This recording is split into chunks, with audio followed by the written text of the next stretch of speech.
Fala galera, quem está falando é Rafael Silva, sou escritor do livro Dorre e hoje vamos falar sobre a criação de todas as coisas na visão dos gregos e da titanomaquia. Vamos lá!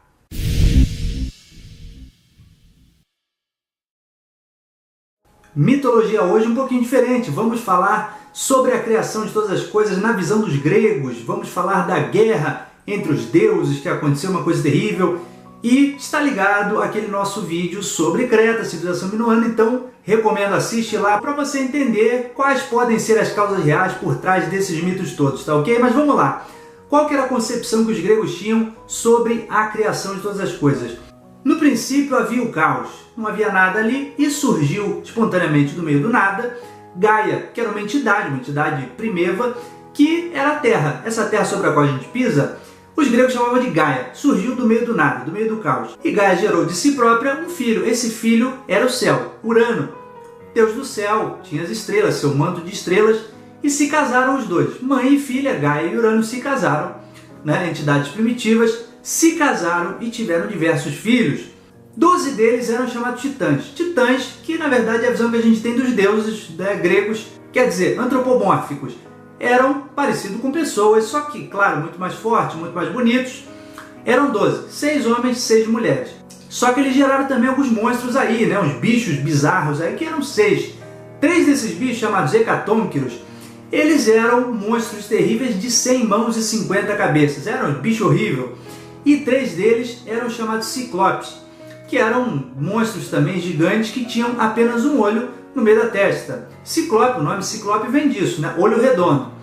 E hecatônquiros, 100 mãos. Então o próprio nome vem dessa figura horrível que eram eles. Urano, que era o pai desses monstros aí, ele ficou abismado, né? O que são esses bichos aí? São coisas horríveis. Não como os titãs. Então o que ele fez? Urano pegou esses monstros, esses 6 monstros, e empurrou de volta para o meio da Terra, quer dizer, para o útero da Gaia, que era a esposa do Urano. E empurrou de volta para lá, que é o Tártaro. Chamado Tártaro é a região mais profunda que existe, o abismo mais profundo que existe na mitologia grega. E empurrou esses bichos de volta para lá. O que acontece? Gaia ficou muito triste com isso, porque ela era mãe desses bichos aí. Podiam não ser tão bonitos quanto os titãs, mas eram filhos, e a mãe ama os filhos, não quer que os filhos estejam ali exilados no meio da escuridão, né? Então ela fez uma trama ali para que um de seus filhos tomasse o lugar do pai. Esse filho selecionado foi Cronos, que era o dos titãs ali, era o mais forte, o único que teria poder para enfrentar Urano e vencê-lo. Então a mãe preparou uma foice e deu para seu filho mais bravo, mais forte, que era o Cronos. Cronos libertou lá das profundezas do Tártaro os hecatônquiros e os ciclopes, esses 6 monstros terríveis lá do fundo do Tártaro, seus irmãos, para ir contra seu pai. Faz uma rebelião, ataca o pai, mata o pai. E quando o pai está morrendo, ele diz: meu filho, se prepara que isso não vai durar por muito tempo. O que você está fazendo para mim agora vai acontecer contigo também, e um filho seu vai tomar o seu trono. Guarde isso. E o Cronos fica com essa memória aterrorizando eternamente. Quer dizer, depois que ele toma o poder, ele aprisiona novamente os seus irmãos, aqueles monstros terríveis lá no fundo do Tártaro, e fica com esse troço incomodando. Ele toma o lugar, né, assume o trono de senhor de todas as coisas e aprisiona lá seus irmãos. Né? Os titãs ele deixa que vivam junto com ele, vira o chefe dos titãs e o chefe de todas as coisas. Mas fica com aquela memória o aterrorizando, quer dizer, será que meus filhos vão me matar? Então o que ele faz? Ele casa com uma irmã sua, que era a Réia, também era uma titã. Só que quando ele tem um filho, quando a Réia vai gerar à luz um filho, ele engole, ele pega o filho da Réia e engole o filho, para que isso não possa acontecer com ele. E vai fazendo isso com todos os filhos. O que acontece? Eventualmente a Réia começa a ficar preocupada, quer dizer, a Réia ama os seus filhos, ela fica preocupada porque todos os filhos estão sendo engolidos pelo pai e começa a ficar muito triste, assim como Gaia ficou triste antes dela. Réia fica triste também com o que o pai está fazendo, pai desnaturado, e esconde. Quando ela está grávida, vai gerar um de seus filhos à luz, ela se esconde lá na ilha de Creta. Conhece a ilha de Creta? Falamos muito sobre ela. E em uma caverna ela tem um filho, que seria um deus, o primeiro deus olímpico, Zeus. Esconde ele na ilha de Creta, pega uma pedra, enrola com roupas de bebê e leva lá para o seu marido, para o Cronos. Cronos pega isso aí, acha que é o bebê, engole, só que era uma pedra, não era bebê nenhum. E o bebê Zeus está crescendo lá na caverna. Cresce ali, o bebê se desenvolve ali naquela caverna, e quando ele está em idade suficiente, a mãe dele vem e fala para ele da missão importante que ele tem, que é de se vingar de seu pai, se vingar de Cronos, assim como aconteceu antes com Gaia. Então Zeus, se sentindo forte o suficiente, ele vai transvestido de um outro ser, se encontrar com o pai, e o pai aceita que ele fique de copeiro, aquele que serve as bebidas, né? E Zeus, sendo copeiro de seu pai Cronos, sem que o pai soubesse que era ele, Zeus conversa com sua esposa, que era Metis, que era uma outra filha de outro casal de titãs, e a Metis, a esposa do Zeus, ela faz uma bebida maluca que faria com que Cronos vomitasse e trouxesse de volta à luz os filhos de Cronos, os irmãos de Zeus. E Zeus consegue escapar dessa bebida, jogar essa bebida lá para o Cronos beber, o Cronos bebe isso aí, vomita os filhos todos, os irmãos de Zeus voltam todos, os chamados deuses olímpicos, aparecem todos à tona ali. E Zeus então começa uma guerra contra os titãs. Aí você tem a guerra dos deuses olímpicos contra os titãs. A segunda leva de deuses contra a primeira leva de deuses. Você tem essa guerra que é uma guerra terrível, todo mundo se mete nessa guerra aí, e Zeus inclusive liberta lá do fundo do Tártaro os irmãos dos titãs, liberta os hecatônquiros e liberta os ciclopes também para ajudá-los nessa tomada de poder. Nessa batalha é importante notar que o líder dos titãs era Atlas, e alguns dos titãs não quiseram participar, ficaram do lado dos olímpicos, porque eles vão ser depois libertados do castigo. Então nós temos essa guerra aí terrível entre os titãs e os deuses olímpicos, e é uma guerra muito acirrada, quase que não se tem um resultado definido ali, demora-se 12 anos, a chamada titanomaquia. E o que acontece? O Zeus combina com os hecatônquiros um plano, uma armadilha. Os hecatônquiros, que tinham 100 mãos cada um segura uma pedra enorme, gigante, porque eles eram muito fortes. O Zeus corre, finge que está fugindo dos titãs, e os titãs o perseguem, vêm atrás dele. Quando ele chega no lugar da armadilha, os hecatônquiros começam a jogar pedras gigantes para cima deles.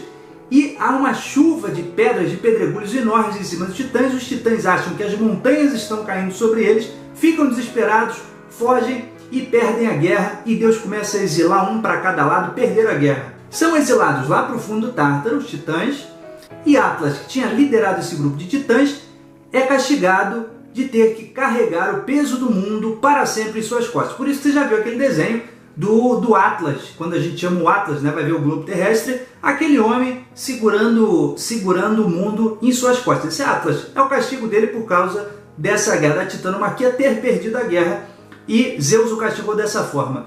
Mas a guerra não terminou por aí não. Por quê? Porque quando Zeus prendeu os titãs lá no fundo do Tártaro, Gaia ficou muito triste com isso, porque eram seus filhos e não podiam estar presos naquele lugar tão terrível, tão horrível, né? E Gaia gerou mais um filho de dentro do seu ventre, e foi o monstro mais horrível de todos. Não se tem conhecimento de um monstro tão horrível, tão poderoso quanto esse, que foi Tifão. Tifão era o bicho, não tem como se explicar tão horrível que era esse bicho. Tinha centenas de cabeças de cobra, tinha uma barba peçonhenta, tinha olhos de fogo, tinha diversas asas, diversas caudas, era um monstro horripilante, o monstro mais forte que a mitologia grega tem conhecimento. Gaia gerou espontaneamente aquilo ali, de sua raiva de ver seus filhos queridos titãs lá no fundo do Tártaro. Pois bem, esse bicho horrível, inclusive teve alguns filhos que vão participar dessas histórias dos heróis e tudo mais. Inclusive o Cérbero, já escutou falar do Cérbero, o cachorro que guardava o inferno? É filho do Tifão. Só que esse Tifão, esse monstro horrível, ele escalou o Monte Olimpo para destronar Zeus e seus irmãos, né? Quer dizer, quando terminou a guerra, Zeus, Hades e Poseidon dividiram eram irmãos, dividiram entre eles todas as coisas que havia no mundo. O submundo, o inferno, né, onde as almas iriam depois da morte, Hades ficou como senhor daquela região. As águas, os mares, Poseidon ficou como senhor daquilo ali. E todo o resto, né, o ar e todas as coisas que ali existiam, ficou no comando de Zeus, que inclusive seria, dentre os três, o mais forte. Então Zeus é o chefe supremo, ele se assenta no trono no Monte Olimpo, que é o trono dos deuses. Em conteste, está ali. Tifão foi atrás dele, foi querer destronar Zeus e acabar com aquilo ali. Esse Tifão ele era o monstro mais forte que havia, que já tinha sido criado. E os ciclopes, que tinham sido libertados, eles eram, na verdade, grandes artesãos, eles faziam coisas maravilhosas. Você pegar a mitologia grega, você vai ver grandes coisas, grandes feitos pelos ciclopes. E eles quiseram então presentear Zeus por ter sido seu libertador e entregaram a ele uma grande arma, que era, cada irmão trabalhou numa maneira diferente, um deu a luz, outro deu a força e tudo mais, e geraram o trovão. Esse trovão que você vê hoje caindo do céu, isso aí foi o presente dos ciclopes para Zeus. A grande arma de Zeus foi dada pelos ciclopes para ele. E Zeus, pegando essa arma maravilhosa, ele joga um raio terrível contra Tifão e mata Tifão, arrebenta Tifão por conta dessa arma majestosa que ganhou dos ciclopes quando foram libertados. E aí você tem Zeus até hoje dominando o panteão grego, o panteão olímpico, e em conteste, ninguém mais toma o lugar de Zeus, e as histórias que decorrem aí são todas com os deuses olímpicos, com Zeus, com Hades e todos os camaradas que estão ali no Monte Olimpo aproveitando essa época de paz e de tranquilidade e prosperidade. Assim, então termina dessa forma essa titanomaquia, a criação de todas as coisas e essa guerra terrível. Se você quer saber um pouquinho da verdade por trás do mito, eu recomendo novamente, assiste nosso vídeo lá dos Minoanos, da primeira parte da série da Grécia Antiga. Você tem o vulcão Tera, o vulcão que teve a erupção mais devastadora da história da humanidade. Isso aí, com certeza, a parte dos hecatônquiros jogando pedras para cima, chovendo pedras sobre os deuses. Isso com certeza tem paralelos com a erupção do Tera, certo? De contar daqui e dali, vai contando um para o outro e aumentando um ponto. Com certeza influenciou na visão dos gregos antigos do que era aquele evento sobrenatural, aquela coisa horrível, certo? Mesmo Zeus, no golpe final, jogando aquele raio destruindo Tifão, com certeza tem paralelos com essa explosão terrível que aconteceu, porque é o que eu falei no outro vídeo, gente. Imagina um evento tão catastrófico, uma coisa tão terrível, para olhos de quem colocava tudo no sobrenatural. Então tudo eram guerras e coisas de Deus ali, coisas maravilhosas, coisas majestosas, eventos sobrenaturais conduzidos por deuses. Não havia nenhuma explicação científica de por que aconteceu aquelas coisas, né? Eram outros tempos, outra mentalidade, outra cabeça. Tá certo, gente? Espero que tenham gostado dessa história dos deuses. Fica aí, fiquem ligados que Micenas já vai sair. Estamos com o tempo meio corrido, mas logo vai sair. Fica ligado, Micenas, segunda parte sobre os gregos, teremos Guerra de Troia, teremos Odisseu, teremos muita coisa acontecendo, muita coisa famosa, né, que você já escutou e não sabia de onde veio, tá ok? Grande abraço para vocês, gente, tudo de bom, valeu!